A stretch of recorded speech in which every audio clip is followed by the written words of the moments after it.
Nitosaina tao an-tanety be Mahazaza ny zoma 12 hatramin'ny alahady 20 ny volana oktobra 2024 laza teo ny festival des œufs andian'ny fahatelo hetsika izay teo ambany fiahin'ny ministera ny fambolena sy ny fiompiana.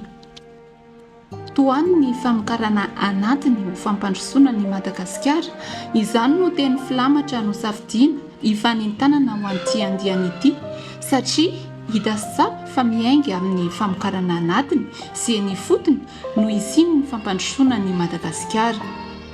Omena lanja manokana mandritry ny hetsika araka izany ny famokarana anatiny eto Madagasikara. Raha ny fahafantarantsika izany atao hoe fiompiana izany izay anisany mampivondrona antsika amin'izao fotoana izao amin'ny alalan'ny hoe famokarana atody, fa raha ny fiompiana amin'ny ankapobeny no jerentsika dia raha antsika mahalala fa anisany fanohitra lehibe anankiray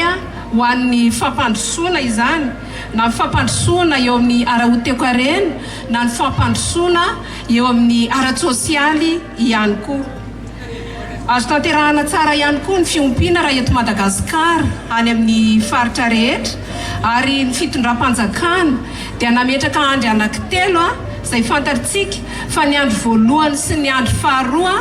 dia tanterahantsika sy ny tanjona izay apetraka amin'io, eo ny mahaolona, eo ihany koa fampiroboroboana ny indostria, ary tsika izay misehatra ao anatin'ny fiompiana ny fambolena dia tena mandray anjara lehibe tokoa hahatongavantsika amin'izany tanjona napetraky ny fitondram-panjakana izany. Raha ny ministera ny fambolena sy ny fiompiana no resahana dia zany resaka fiompiana izany, zany resaka famokarana atody izany, ny sehatra rehetra manodidina an'io dia niraisin'ny ministera fambolena sy ny fiompiana ho isan'ny seha-piariana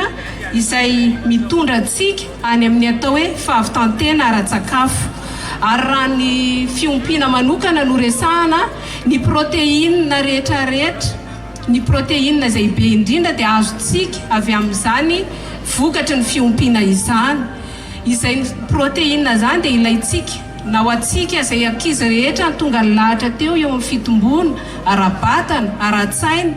eny ihany koa fa entintsika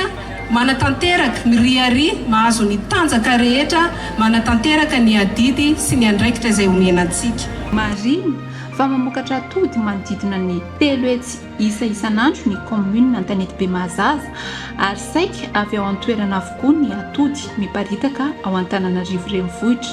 Midika izany fa seha-piariana hiankina ny fiainan'ny tantsaha sy mpiompy maro ny famokarana atody sy ny fiompiana koa. Misy hatramo ny ezaka izay ataon'ny ministera ny fambolena sy ny fiompiana miaraka amin'ireo mpiara-miombonantoka amin'ny fanatsarana ny sehatra ny fiompiana eto Madagasikara sy ny fampitomboana ny fihinanana atody.